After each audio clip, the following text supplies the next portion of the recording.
नमस्कार दोस्तों।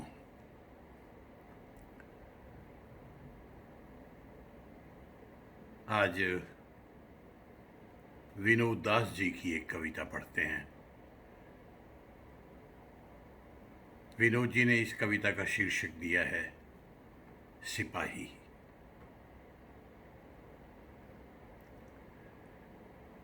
शायद ही कोई इनसे खुश हो, खुद इनकी अपनी आत्मा भी नहीं।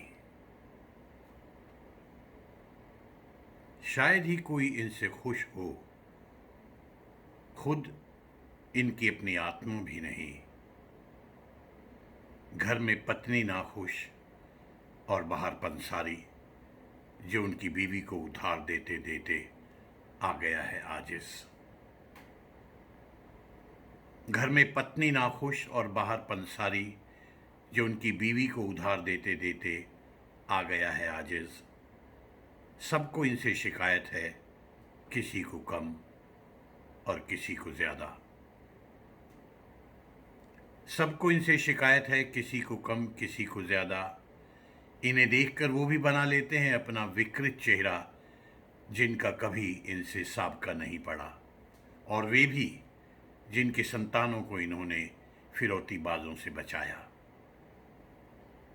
इन्हें देखकर वो भी बना लेते हैं अपना विकृत चेहरा, जिनका कभी इनसे साबका नहीं पड़ा, और वो भी जिनके संतानों को इन्होंने फिरौती बाजों से बचाया। संसार की कोई भी राजसत्ता इनकी भुजाओं के बिना नहीं चलती, चाहे बीते समय की राजशाही हो या आज का कथित लोकतंत्र। संसार की कोई भी राजसत्ता इनकी भुजाओं के बिना नहीं चलती, चाहे बीते समय की राजशाही हो या आज का कथित लोकतंत्र। इनका इतिहास दास्ता का आख्यान है, और वर्तमान भी कहाँ कुछ बदला है। इनका इतिहास दास्ता का आख्यान है, और वर्तमान भी कहाँ कुछ बदला है। ये हिंसा के मजदूर हैं। ये हिंसा के मजदूर हैं। महंगाई के विरोध में शांतिपूर्ण रैली ही ये हिंसा के मजदूर हैं। महंगाई के विरोध में शांतिपूर्ण रैली हो, जंगल ज़मीन बचाने की मुहिम हो, या रोजी रोटी के लिए धरना, अफसर को मुआवजे की अर्जी देनी हो, या हक के लिए सड़क पर निकलना हो जुलूस। ये हिंसा के मजदूर हैं।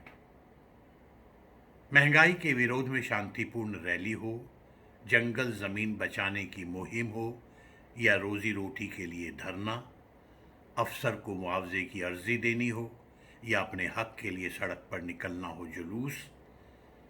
आंखों पर बांधे हुए अनुशासन की पट्टी वे दीवार की तरह हर जगह रहते हैं मौजूद। आंखों पर बांधे हुए अनुशासन की पट्टी ये दीवार की तरह हर जगह रहते हैं मौजूद। इनके पास इतना भी नहीं होता अवकाश कि धो सकें बू मारती अपनी पीली बनियान, सुराखों भरी जुर्राबें। इनके पास इतना भी नहीं होता अवकाश कि धो सकें बू मारती अपनी पीली बनियान या सुराखों भरी जुराबें। हुक्म पाते ही हड़बड़ी में पहन लेते हैं चार खाने वाली गीली जांघिया, कसते हैं चमड़े की बेल्ट, पहुंच जाते हैं वहां दुर्भाग्य से जिसे वे कहते हैं अपनी ड्यूटी।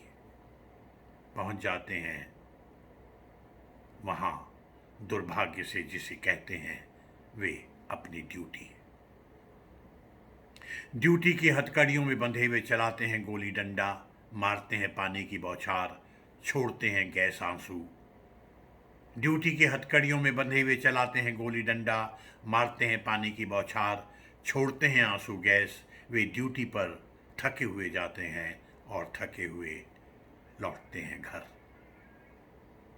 वे ड्यूटी पर थके हुए जाते हैं और थके हुए लौटते हैं घर। जी जी हाँ, आप सही सोच रहे हैं। ये अंग्रेज़ों की नहीं, हमारी अपनी पुलिस है। हमारी अपनी पुलिस है, हमारे अपने भाई भतीजे हैं। हमारी अपनी पुलिस है, अपने भाई भतीजे हैं, कानून व्यवस्था के नाम पर पीटते हैं हमें दुश्मन की तरह, जैसे लूटते हैं बेईमान व्यापारी राष्ट्रवाद के नाम पर। कानून व्यवस्था के नाम पर पीटते हैं हमें दुश्मन की तरह, जैसे लूटते हैं बेईमान व्यापारी राष्ट्रवाद के नाम पर। जरा इनकी बचपन की फोटो देखिए, कितनी निर्मल और प्यार से भरी आंखें हैं इनकी, कितनी निर्मल और प्यार से भरी आंखें हैं इनकी। तब कटी पतंगों को लूटने के लिए वे अदृश्य पक्षी बनकर उड़ते थे, लट्टू पर घुमाते थे सारा संसार, और पाठशाला में इब्राहिम की बिरयानी बेहिचक बांट कर खाते थे। मकई के लंबे सफ़ेद बाल लगाकर बनते थे सांता क्लॉज। और ये अब कोई रहस्य नहीं है, ये अब कोई रहस्य नहीं है कि किस तरह बनाया जाता है इन्हें। धीरे धीरे क्रूर बनाया जाता है, धीरे धीरे भ्रष्ट, थोड़ा हिंदू थोड़ा मुसलमान, धीरे धीरे बनाया जाता है बामन, ठाकुर, यादव, लोध, पासी, वाल्मीकि, और धीरे धीरे वे रह जाते हैं कम पुलिस। धीरे धीरे वे रह जाते हैं कम पुलिस, मनुष्य तो और भी कम। धीरे धीरे वे रह जाते हैं कम पुलिस और मनुष्य तो और भी कम। फिलहाल कथित मुजरिमों के वे वैधानिक संहारक हैं। इनसे ईमानदारी का आग्रह करना इनके प्रति हिंसा होगी, इतनी कम मिलती है पगार। इनसे ईमानदारी का आग्रह करना इनके प्रति हिंसा होगी, इतनी कम मिलती है पगार। बेईमानी इनके लिए सबसे बड़ी नैतिकता है। बेईमानी इनके लिए सबसे बड़ी नैतिकता है। ये अक्सर मुफ्त चाय पीते हैं और बदले में होटल में बाल श्रम करते बच्चों को देखकर आंखें मूंद लेते हैं। वे अक्सर मुफ्त चाय पीते हैं और बदले में होटल में बाल श्रम करते बच्चों को देखकर आंखें मूंद लेते हैं। वे अक्सर ऑटो में मुफ्त बैठते हैं और ऑटो चालक को ज़्यादा सवारी बैठाने की छूट देते हैं। असमय बूढ़ी हो गई इनकी बेटी से कोई जल्दी शादी नहीं करना चाहता, कोई जल्दी अपना मकान इनको किराए पर नहीं देना चाहता। और कॉलेज में इनकी मीठी फफ्तियों पर जो लड़की बिंदास उसे कभी झिड़क दिया करती थी, कभी फिस से हंस देती थी उसकी शेर व शायरी पर, अब सड़क पर अचानक उसे वर्दी में देखकर थर्रा कर रुंध जाती है उसकी आवाज़। अब सड़क पर अचानक उसे वर्दी में देखकर थर्रा कर रुंध जाती है उसकी आवाज़। समाज में ताकतवर दिखते ये हिंदी फिल्मों के लिए मसखरे हैं। समाज में ताकतवर दिखते ये हिंदी फिल्मों के लिए मसखरे हैं।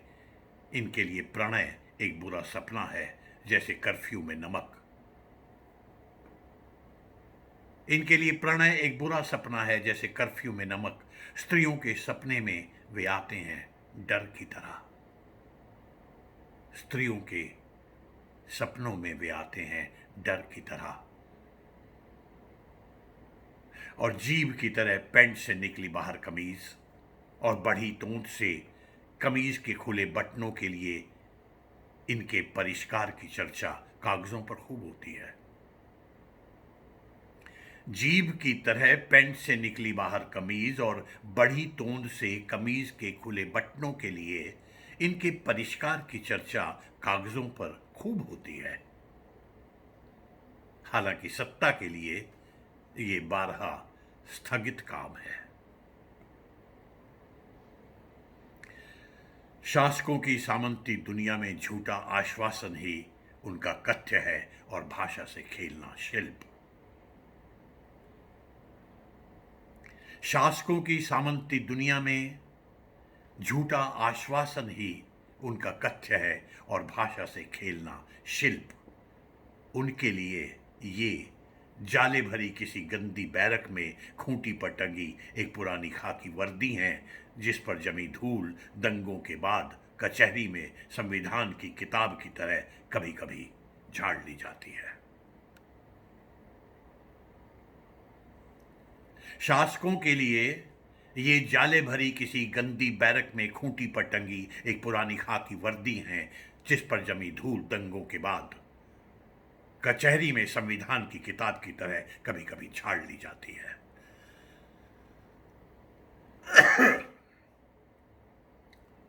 अपनी पीड़ा के लॉकअप में बंद आपकी शरीफ जबान में वो टुल्ला नशे की घूंट में घुलाता है हर चिपचिपी शाम।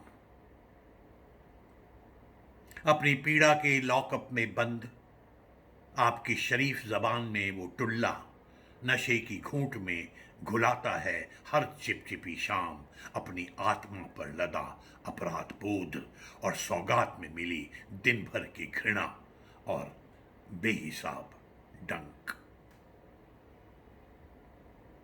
अपने पीड़ा के लॉकअप में बंद आपकी शरीफ जबान में वो टुल्ला नशे के घूंट में घुलाता है हर चिपचिपी शाम। अपनी आत्मा पर लदा अपराध बोध और सौगात में मिली दिन भर की घृणा और बेहिसाब डंक।